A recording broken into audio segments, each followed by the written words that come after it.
आपली संस्कृती, आपले संस्कार सदा राहू दे आपल्या सोबत.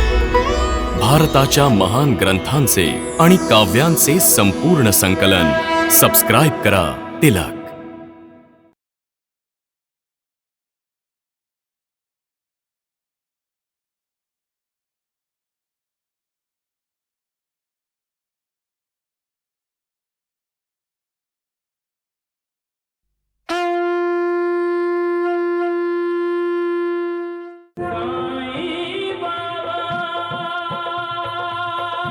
बाबा, हा बरा होईल का?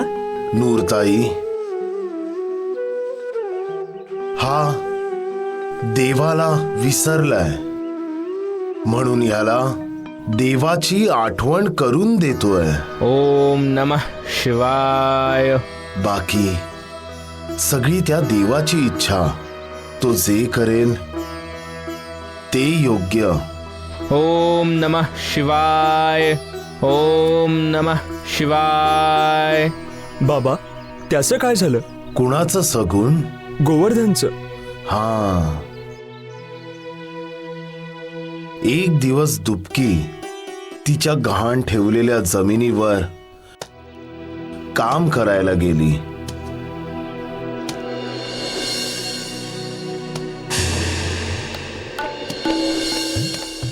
ए दुबके, इथे काय करतेस? नमस्ते शेठजी. नमस्ते नंतर आधी हे सांग की इथे काय चमत्कार करतेस? काही नाही, जरा रोप लावू पाहते मी माझ्या शेतात. मला विचारल्याशिवाय? तुम्हाला का विचारायचं शेठजी? विसरलीस का? तुझी ही जमीन माझ्याकडे गहाण पडली आहे. शेठजी, जमीन गहाण ठेवलीये, पण ती माझी जमीन आहे.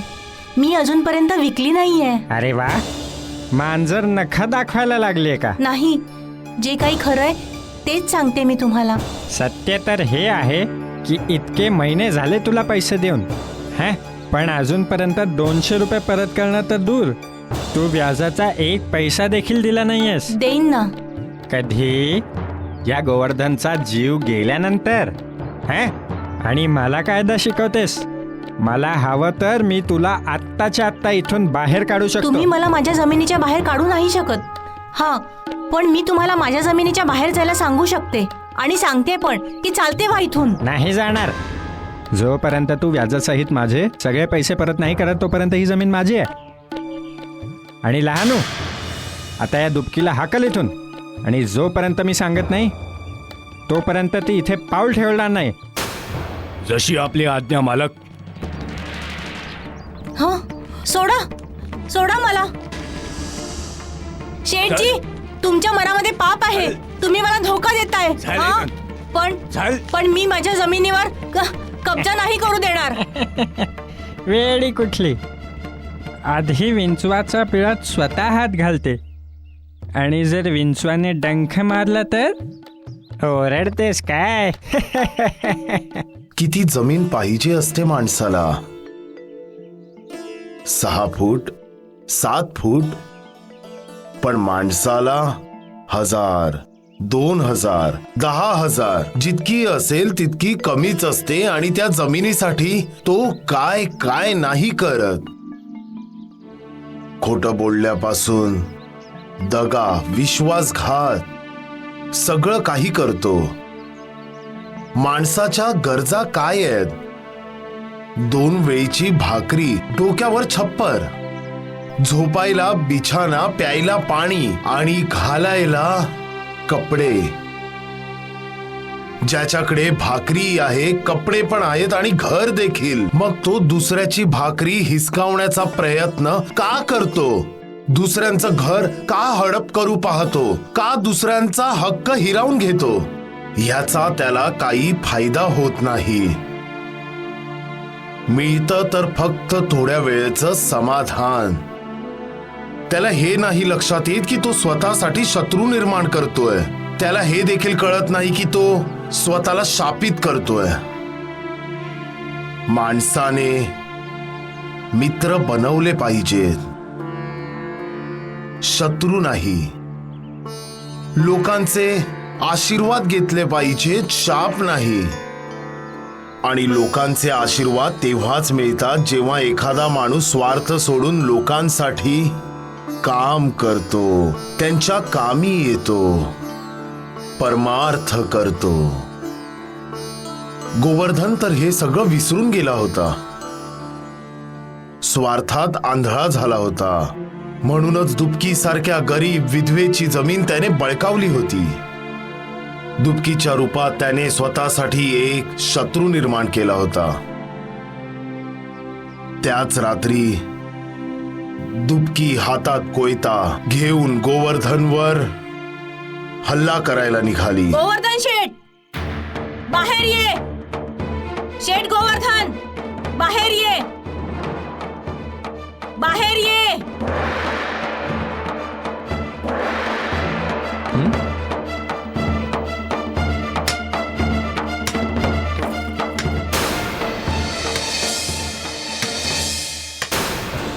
बाहेर निघ शेठ गोवर्धन.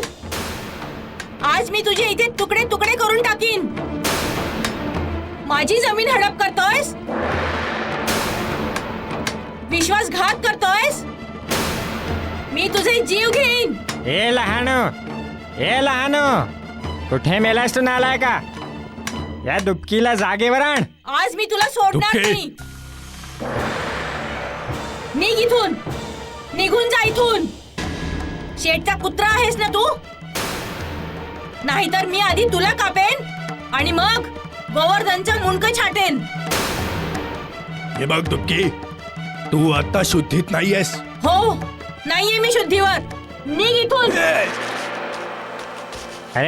अरे लहानू, मागे का हटतोयस? गोवर्धन शेठ, बाहेर ये.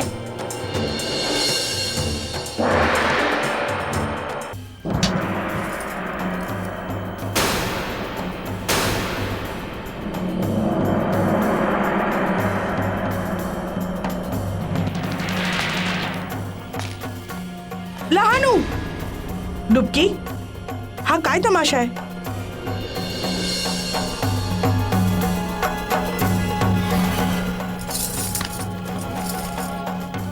तुला यांचे प्राण घ्यायचेत का? यांनी तुझी जमीन कशी का हडप केली? मीच तुला 100 रुपये देऊन तुझी जमीन तुला परत केली होती ना? मी पुन्हा 200 रुपये कर्ज घेतलं होतं वहिनी, आणि माझी जमीन गहाण ठेवली होती. आता शेठजी म्हणतायत की जमीन त्यांची आहे. पण मी तर. डुबकी, तू घरी जा.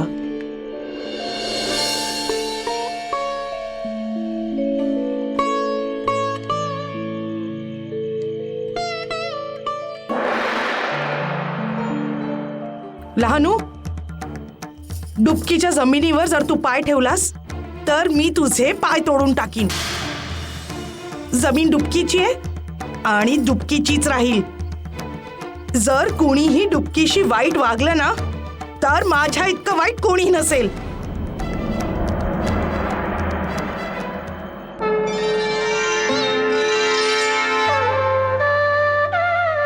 जय शंभु त्रिशूलम मम अनुकूलम नष्ट समूलम अरिकर्ता. जय अभयम दाता विघ्नम घाता भाग्य विधाता अघहर्ता.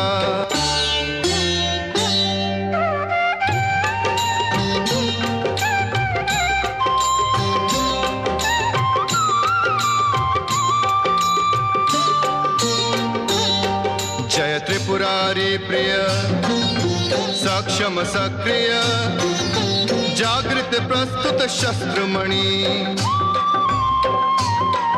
अगणित गुण मंडित कबहु न खंडित होए तिहारी शक्ति घनी.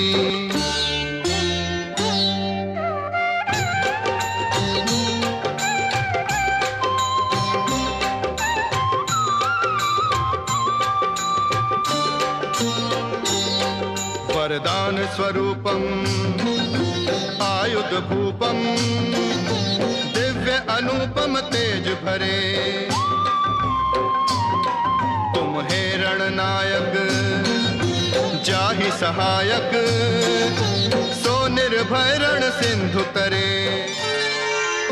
भोलेनाथ महादेव शिव शंकर की जय। भोलेनाथ महादेव शिव शंकर की जय। बसा।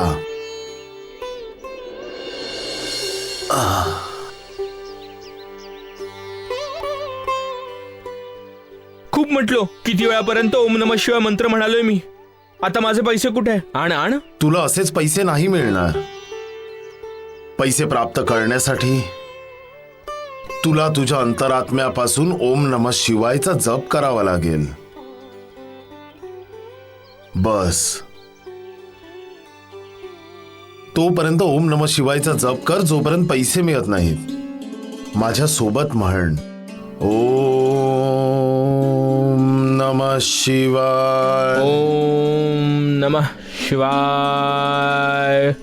जिथं श्रद्धा असते तिथं विश्वास असतो आणि जिथं विश्वास असतो तिथं श्रद्धा असते.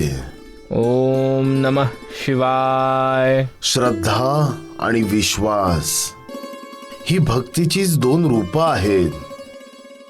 श्रद्धा माणसाची शक्ती आहे. श्रद्धेच्या जीवावर माणूस कुठलंही कार्य करू शकतो. श्रद्धा माणसाचा आत्मा आहे. कित्येक लोक म्हणतात की श्रद्धेशिवाय सगळं काही खोटं आहे. आपला स्वतःवर विश्वास आहे. आपला स्वतःवर विश्वास असणं ही पण एक प्रकारची श्रद्धा आहे. कारण विश्वास श्रद्धेचंच रूप आहे. ज्याची कोणावरही श्रद्धा नसते तो कुणाचाही नसतो. तो केवळ स्वतःचा असतो. त्याच्या मनात कुठल्याच भावनेसाठी कुठलीही जागा नसते. केवळ एकच भावना असते त्याच्या मनात, ती म्हणजे स्वार्थ. दुबकीची सुनीतीवर श्रद्धा होती, विश्वास होता, परंतु गोवर्धनच्या मनात फक्त स्वार्थ होता आणि प्रत्येकाबद्दल अविश्वास. गावातल्या लोकांनी पुन्हा वर्गणी गोळा करायला सुरुवात केली. ही गावकऱ्यांनी पुन्हा गोळा केलेली वर्गणी ठेवण्यासाठी सुरक्षित जागा आम्ही शोधतोय. तुमच्यापेक्षा जास्त सुरक्षित जागा आपल्या गावात अजून कुठली असू शकेल? म्हणजे तुम्हाला असं वाटतंय की गावाने मंदिरासाठी खर्च करण्यासाठी गोळा केलेली वर्गणी माझ्याकडे ठेवावी? बरोबर बरोबर, तुम्हीच सगळे पैसे खर्च करावेत. पण ते आता नाही नका म्हणू शेठजी. ते का नाही म्हणतील?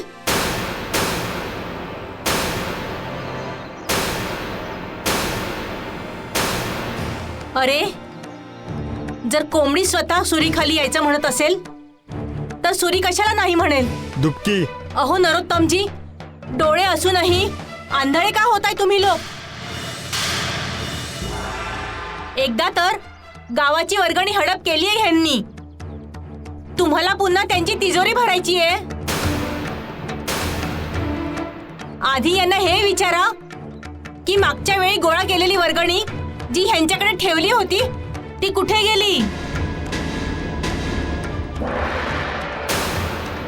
कुठे खर्च केलाय ह्यांनी? खर्च केला असता तर मंदिराचा जीर्णोद्धार नसता का झाला? अहो नरोत्तमजी, तुमच्या बुद्धीला नक्की झालंय तरी काय? ह्या शेठने तुम्हाला खर्चाचा काही हिशोब दिलाय का? आपल्या पैशांचा देण्या घेण्याचा हिशोब तर अगदी व्यवस्थित लिहितो. मग गावकऱ्यांच्या पैशाचा हिशोब का नाही ठेवला ह्याने? अरे, जो माणूस देवाला घाबरत नाही तो मंदिराचा जीर्णोद्धार कसा काय करेल? चोराकडे कधी तिजोरीच्या चाव्या द्यायच्या असतात का? बुद्धी भ्रष्ट झालीये तुमची. बुद्धी भ्रष्ट झालीये तुम्हा सर्वांची. तुला तर मी बघून घेईन. दुबकीने एवढं बोलून सुद्धा गोवर्धनवर कसलाही परिणाम झाला नाही. देवाने दिलेला संकेत देखील त्याने ओळखला नाही. त्याला त्याची चूक सुधारण्याची आणखी एक संधी मिळाली होती, पण त्याच्या डोळ्यांवर तर मायेचा पडदा पडला होता. त्याने नाही ऐकलं आणि त्याने आलेली संधी दवडली. कुणी दुसरा असता तर त्याने हडप केलेला सगळा पैसा परत दिला असता. पण गोवर्धनच्या मनात हा विचार आला नाही. हो, पण दुपकीवरचा त्याचा द्वेष आणखीनच वाढला. ज्याला आपल्या बुद्धीवर, धनावर किंवा ताकदीचा अहंकार असतो, त्याला आपल्या विरुद्ध बोललेला शब्द शिवी समान वाटतो. तो आपल्या विरुद्ध बोलणाऱ्याला आपला शत्रू मानू लागतो आणि जे स्वार्थाने प्रेरित झालेले असतात ते आपला स्वार्थ साध्य करण्यासाठी वाईटातलं वाईट काम करण्यासाठी सुद्धा तयार होतात. गोवर्धन देखील स्वार्थी होता, अविवेकी होता, अहंकारी होता, नीच होता. दुपकीला अद्दल घडवण्यासाठी त्याने दुपकीच्या जमिनीवर कब्जा केला. इथंच थांब दुपके. का थांबू? तू या जमिनीवर पाय नाही ठेवू शकत. अरे वा, माझ्या जमिनीवर मीच पाऊल नाही ठेवू शकत का? कारण ही जमीन आता तुझी नाही राहिली. खोटं बोलतोयस तू, बेईमानी करतोयस माझ्याशी. मी तुला लहानो, आता जर ही अजून 1 मिनिट जर इथे थांबली तर मीच ह्या जमिनीचा मालक. सांगतोय तुला की कोणीही माझ्या परवानगीशिवाय ह्या जमिनीवर पाय ठेवायचा प्रयत्न जरी केला त्याच्या तंगड्या तोडून ठेव.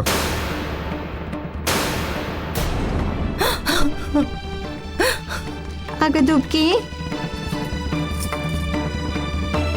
काय झालं दुपकी? तू रडतेस कशासाठी? गोवर्धन सेठने माझ्या जमिनीवर जबरदस्ती कब्जा केलाय. खोटं बोलते ती. मला जबरदस्ती कब्जा करून कायद्याचा रोष नाही ओढवून घ्यायचा. मी जे काही केलंय ते कायद्याच्या आतच राहून केलंय. हा कागद जरा वाचून बघा. कायद्याचा शिक्का पण आहे या सरकारी कागदावर. स्पष्ट लिहिलंय की पैसे 4 तारीख मंगळवारपर्यंत दिले गेले नाही तर जमीन गोवर्धनची होईल. काय हेच लिहिलंय ना? ह्याच्या मनात जे आलं ते त्याने लिहून टाकलं. लुटारू आहे हा, लुटारू, डाकू आहे हा. दुपकी, तू मान्य करतेस का तू जमिनीवर 200 रुपये कर्ज घेतलेस? मी नाही कुठे म्हटलंय, पण आता पण बिनने काही नाही होणार आहे. गोवर्धन शेठजी जे काही बोलतायत ते खरं बोलतायत. दुपकीची जमीन गोवर्धन शेठची झाली. छळ, कपट, धोका, विश्वासघात आणि पैशाच्या ताकदीने एका गरीब विधवेचा जगण्याचा आधार तिच्यापासून हिरावून घेतला. स्वार्थ जेव्हा माणसावर स्वार होतो तेव्हा तो कुणाच्याही बद्दल विचार नाही करत. त्याचा विचार केवळ स्वतःपुरता असतो. आपलं भलं करताना तो कुणाच्याही बद्दल काही विचार करत नाही. पण ही आपली संस्कृती नाहीये, आपले असे संस्कार नाहीयेत.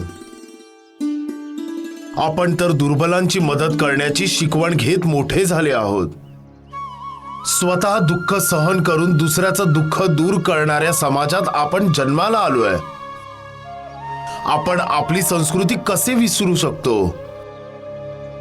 दुसऱ्याचं घर, दुसऱ्याची जमीन कशी बळकावू शकतो? आपली संस्कृती आणि संस्कार विसरण्याचा अर्थ आहे की आपल्यात आणि जनावरांमध्ये काही फरक राहिला नाही. म्हणजेच आपल्यात पशुता जागृत झालीये. आपण दुसऱ्याचं भलं चिंतूच शकत नाही. हे खूप वाईट आहे. ह्याचा परिणाम असा होईल की माणूस माणसाचा शत्रू बनेल. बंधुता संपून जाईल. हिसकावून घेण्याच्या प्रवृत्तीमुळे माणुसकी आपला जीव सोडून देईल. चारी दिशांना अन्यायाचं राज्य होईल आणि न्याय एखाद्या कोपऱ्यात एखाद्या पलंगावर निवांत झोपलेला असेल. त्या रात्री दुपकी देखील झोपलेल्या न्यायाला उठवायला गेली. गोवर शाप कधीही वाया जाणार नाही. तू तडफडून मरशील आणि कुठलंही औषध तुझ्या कामी येणार नाही. कितीही पैसा खर्च कर तू वाचणार नाहीस गोवर्धन. तू वाचणार नाहीस. तुझेच पैसे तुझ्या शरीरावर घाव बनून राहतील आणि तेच घाव तुला रात्रंदिवस तडफडवतील. तडफडशील आणि कुणी तुझी मदत करायला येणार नाही. स्वतःचं भलं चिंतत असशील ना गोवर्धन, तर माझी जमीन मला परत कर. माझी जमीन मला परत कर गोवर्धन. माझी जमीन मला परत कर. नाहीतर देव तुला माझ्या जमिनीतच गाडून टाकेल.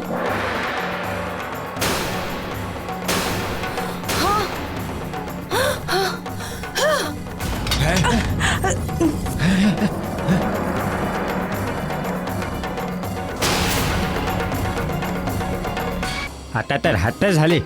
आता हिचा काहीतरी इलाज केलाच पाहिजे. याचा एकच उपाय आहे. तुम्ही डुबकीची जमीन तिला परत देऊन टाका. वेडी झालीस की काय तू? मी सावकार आहे. मी लोकांना त्यांच्या वेळी मदत करतो. अगं पैसे देतो त्यांना. अहो पण त्याचा व्याज पण घेता मग ना. काय पाप करतो मी? पण कुणाचंही शाप घेणं चांगलं नाही. तिच्या आत्म्यावर घाव घातलाय तुम्ही. तिच्या आत्म्याला रडवलंय तुम्ही. जा तू झोप जा. अहंकाराच्या आहारी गेलेला माणूस सदैव स्वतःला सर्वांपेक्षा मोठा समजतो. कुणाचाही विरोध सहन करू शकत नाही तो. कुणी त्याच्या समोर मान वर करून किंवा त्याच्या नजरेला नजर देऊन काही बोललं तर तो त्याला स्वतःचा अपमान समजतो. त्याला जी हजुरी हवी असते त्याला त्याच्या होला हो केलेलं आवडतं. अशा माणसाचं अधःपतन व्हायला वेळ लागत नाही. गोवर्धनची हीच परिस्थिती होती. तो गावाचा सावकार होता. त्याच्या समोर कोणी मोठ्या आवाजात कसं काय बोलू शकत होता? आणि ती दुबकी, ती तर बिचारी एक गरीब असहाय्य विधवा होती. तिच्या समोर गोवर्धन कसा काय झुकला असता? त्याने त्याच्या मारेकऱ्यांना आदेश दिला की दुबकीला पकडून त्याच्या समोर हजर केलं जावं. वाचवा! वाचवा! वाचवा!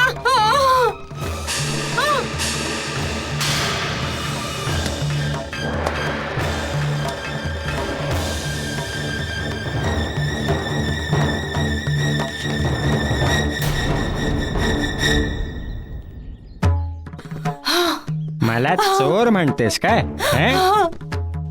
लुटारू म्हणतेस? हं? काय म्हणाली होतीस?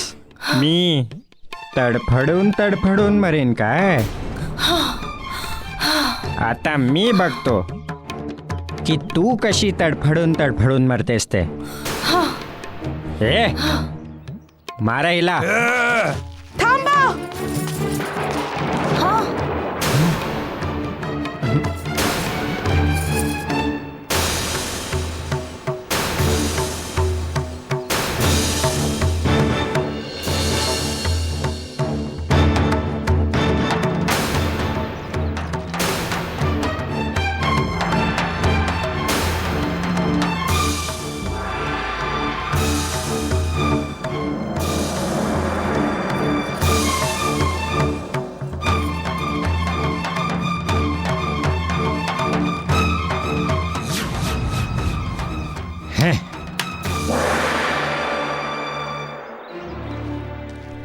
वहिनी, मला माफ करा. मी तुझ्या मनाच्या वेदना समजू शकते, पण माझा नाईलाज आहे डुबकी. मी काहीही करू नाही शकत.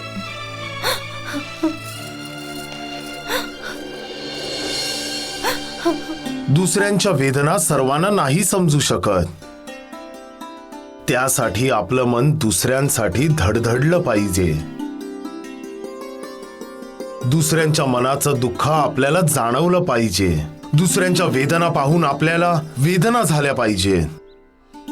ही काही सामान्य गोष्ट नाहीये. या कलियुगात माणूस स्वार्थ, अहंकार, धनदौलत, ऐशो आराम सारख्या शत्रूंच्या फेऱ्यात अडकलेला असतो. तो स्वतःच्या लोकांना आपलं मानत नाही तर दुसऱ्यांना आपलं कसं मानेल? गोवर्धनने हे जाणण्याचा प्रयत्नच केला नाही. गोवर्धनने दुबकीवर अन्याय केला आणि मग दुबकी आणि गोवर्धन मध्ये वैर निर्माण झालं. दुबकीसाठी हे सगळं सहन करणं, निस्तळणं अवघड होतं. ती वेडी होऊन गोवर्धनला शिव्या देत गावोगावी भटकू लागली.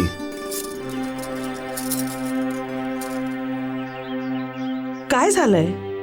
तुम्ही आज सगळे? आज आम्ही तुम्हालाच भेटायला आलोय सुनीतीताई. मंदिराचा जीर्णोद्धार करण्यासाठी आम्हा गावकऱ्यांनी पुन्हा एकदा वर्गणी गोळा करून शेटजींकडे दिली होती. परंतु अजूनपर्यंत त्यांनी मंदिराच्या कामाचा श्री गणेशा देखील केला नाही.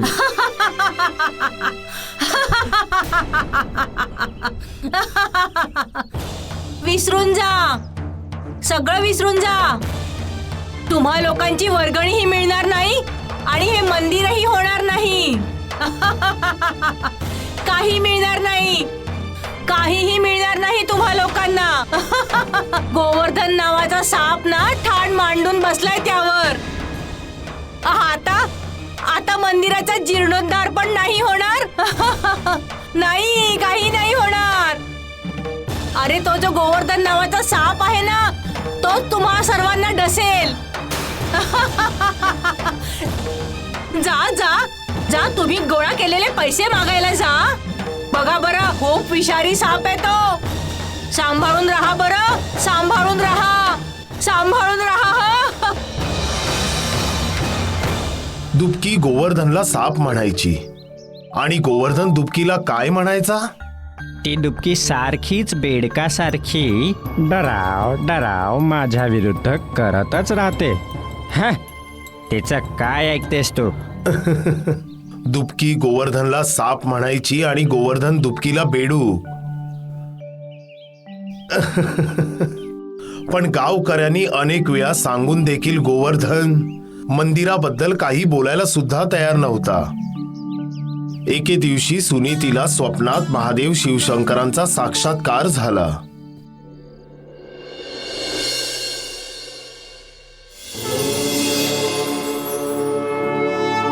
सुनीती बेटी,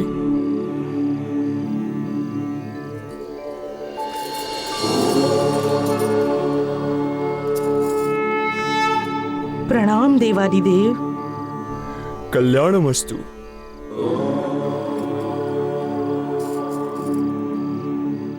तुमच्या दर्शनाने मी धन्य झाली महादेव. बेटी, माझ्या मंदिराच्या जीर्णोद्धाराचे काम तू पूर्ण कर. माझ्या मंदिरावर कळस चढव. देवादिदेव, गावकऱ्यांनी वर्गणी गोळा करून माझ्या पतीकडे ठेवली आहे. एखाद्या शुभ मुहूर्तावर ते मंदिराचं काम सुरू करतील. कुणावरही अवलंबून राहू नकोस मुली. हे कार्य तू स्वतःच सुरू कर. जशी आपली आज्ञा प्रभू. तुझं कल्याण हो.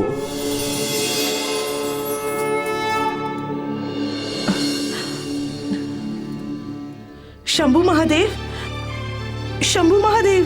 काय झालं? हा, का ओरडलीस तू?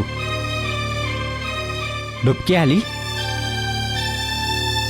कोण शंभू महादेव? ईश्वराचा साक्षात्कार होणं ही मोठी गोष्ट आहे. हा साक्षात्कार ही त्यांनाच होतो जे सच्च्या मनाने देवाची भक्ती करतात. देवाचा साक्षात्कार म्हणजे सत्याचा साक्षात्कार होणं. कारण सत्यच देव आहे आणि देवच सत्य आहे. बाकी सगळं असत्य आहे. देवच नित्य आहे, बाकी सगळं अनित्य आहे. देवाचा साक्षात्कार होणं म्हणजे देवाची कृपा होणं. सुनीतीवर देवाची कृपा झाली. साक्षात शिवशंकरांनी तिला मंदिराचा जीर्णोद्धार करायला सांगितलं आणि ह्याच्यावर गोवर्धनचा विश्वासच बसत नव्हता. खोटं आहे ते सुनीती. हे होऊच शकत नाही, नाहीच होणार. अहो मला खोटं बोलायची काय गरज आहे? अगं भ्रम झाला असेल तुला. भ्रम कसा असेल? भगवान शिव माझ्या स्वप्नात आले आणि त्यांनी मला आज्ञा दिली की मंदिराचा जीर्णोद्धार कर, आणि मी देवाच्या आज्ञेचं पालन करणार आहे. तुम्ही गावकऱ्यांनी जमवलेली वर्गणी मला द्या. अच्छा अच्छा, म्हणजे त्या वर्गणीवर नजर आहे तुझी. कुठल्या तरी बहाण्याने तुला ती वर्गणी माझ्याकडून हडप करायची आहे. तुम्हाला असं बोलणं शोभत नाही. मग खोटं बोलतोय का? बरं, साक्षात्कारही तुलाच व्हायचा होता. त्यांना तर माहितीच असेल की जमा केलेली वर्गणी माझ्याकडे आहे. त्यांनी मला सांगायला पाहिजे होतं.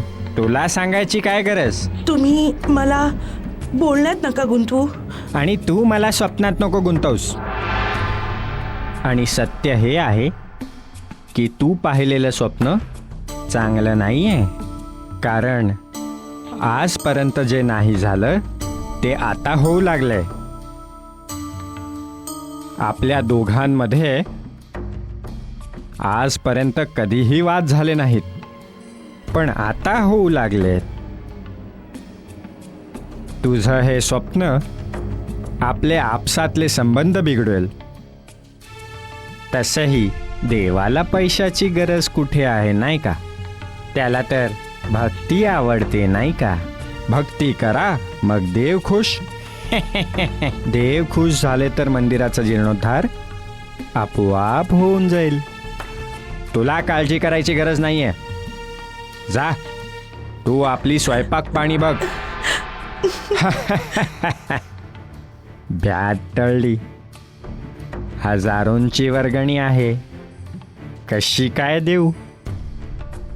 तसंही सुनीतीला अक्कल जरा कमीच आहे.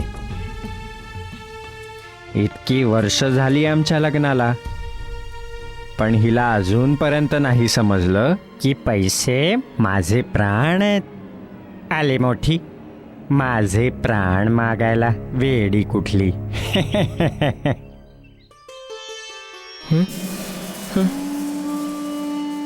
कुठे माझा पैसा? बोला. मी केव्हाचा ओम नमः शिवाय म्हणतोय, केव्हाचा, तरी पैसा नाही मिळाला. तुला पैसा मिळावा म्हणूनच तर जप करायला सांगितलंय.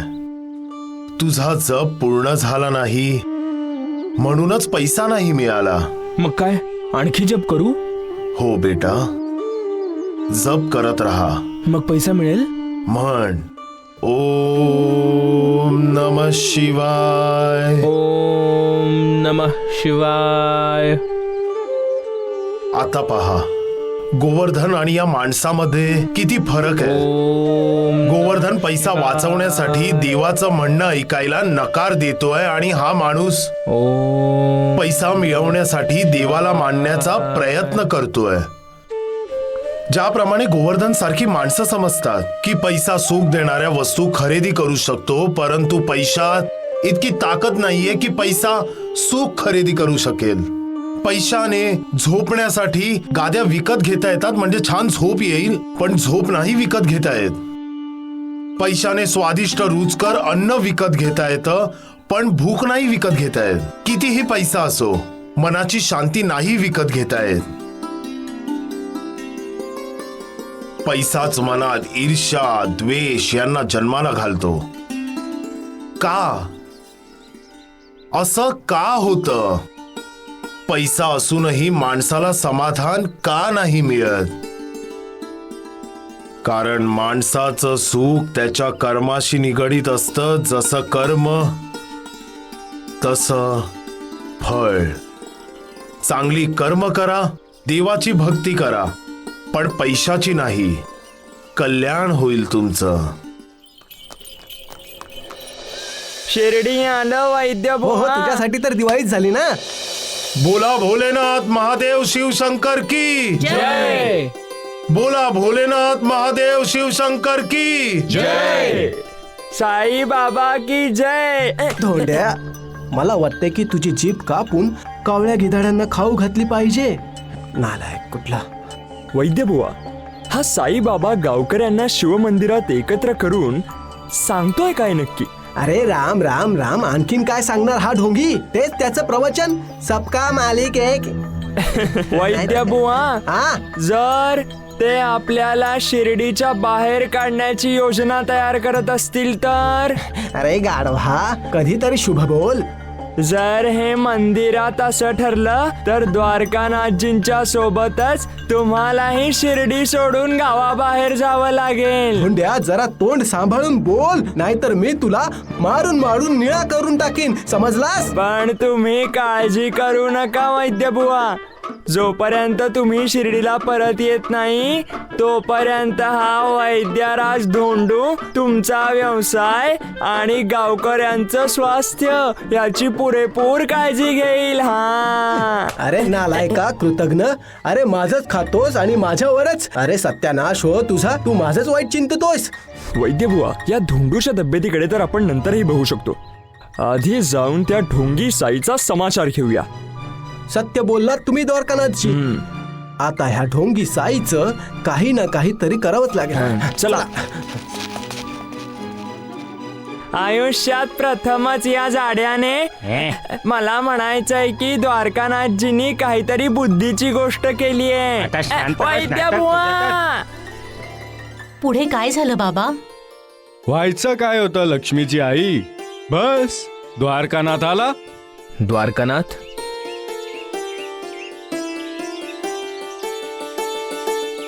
गुरुजी, साईबाबा तर पुनर्जन्माची गोष्ट सांगतात. त्या जन्मात द्वारकानाथजी होते का? त्या जन्मात नाही सगुण, ह्याच जन्मात. ते बघ, द्वारकानाथ त्याचं ढोल पोट सांभाळत येत आहेत. गुरुजी, प्रणाम द्वारकानाथजी. अरे साईबाबा द्वारकानाथजींना प्रणाम करताय? अरे दुर्जनम प्रथम वंदे. म्हणजे दुर्जनांना सर्वात आधी प्रणाम करा, म्हणजे ते कुठल्याही कामात अडचण नाही आणणार. ए हैदराबादी, तुझ्या जिभेला आवर घाल. द्वारकानाथजी. सगुण, बाबा तुम्ही मला का रागवताय? द्वारकानाथजींना सांगा ना, का आले ते शिर्डीला परत? हा, तू विसरतोय सगुण. तोच शिर्डीत येतो ज्याला साईनाथ बोलवतात. महासापती, मी कुणाच्या बोलवण्यामुळे नाही आलोय, माझ्या मर्जीने आलोय. जेव्हा मनाला वाटेल तेव्हा येईन, जेव्हा वाटेल तेव्हा जाईन. काय वैद्य बुवा? अगदी. मग मीही माझ्या मर्जीनेच बोलतोय. जर बाबांच्या विरोधात काही बोललास ना तर बघच तू. अरे कधी बघशील, आत्ताच बघ, मार हाकलून दे त्याला इथून. वैद्य बुवा, तुम्ही जेव्हा शिर्डीत नव्हता तेव्हा शिर्डी रिकामी रिकामी वाटत होती. तुमच्यासारख्या वैद्याने शिर्डी सोडून जास्त दिवस बाहेर नाही राहिलं पाहिजे. कारण दुसऱ्यांचे आजार दूर करण्यासाठी देवाने तुम्हाला दिव्य शक्ती दिली आहे. देवाची तुमच्यावर विशेष कृपा आहे. तुम्हीही दुसऱ्यांवर कृपा करा. पाहिलात, तू तुझी प्रवचनं तुझ्या जवळच ठेव साई. वैद्य बुवांनी काय करायचं काय नाही हे ते ठरवतील, तू नाही. आणि तुझं काय करायला पाहिजे? जिवंत जमिनीत गाडायचं की पाण्यात बुडवायचं हा निर्णय आम्ही सगळे घेऊ. काय? अरे कधी ठरवणार याचा निर्णय घ्या आधी. मी घेतो, पण आता तर सोडा ह्याला. अरे आपण शिव मंदिरात आलोय, आज जाऊन देवाचे दर्शन घेऊया. हा चला चला. हा चला दर्शन घेऊया. अरे राम राम राम, नालायक, ईश्वर इथे नाहीये, आत ये. मोठा चल चल लवकर. जय भोलेनाथ, जय भोलेनाथ. बाबा, हा, मंदिराच्या जीर्णोद्धारासाठी गोवर्धनने त्याच्या पत्नीला पैसे द्यायला नकार दिला. मग काय झालं? जीर्णोद्धार तिथंच थांबला. दुबकी अजूनही वेड्यासारखी गावात भटकत फिरत होती. नाही होणार, नाही होणार. मंदिराचा जीर्णोद्धार नाही होणार. सगळी वर्गणी गिळून टाकलीये गोवर्धनने, सगळी वर्गणी. आला राक्षस, जन्मोजन्मीचा उपाशी आहे. तू मंदिराचा पैसा खाल्लायस गोवर्धन, नरकात जाशील तू, नरकात. अरे तुम्ही लोक उभे काय राहिलाय? पकडा तिला. राक्षस, पैशांना हपापलेला.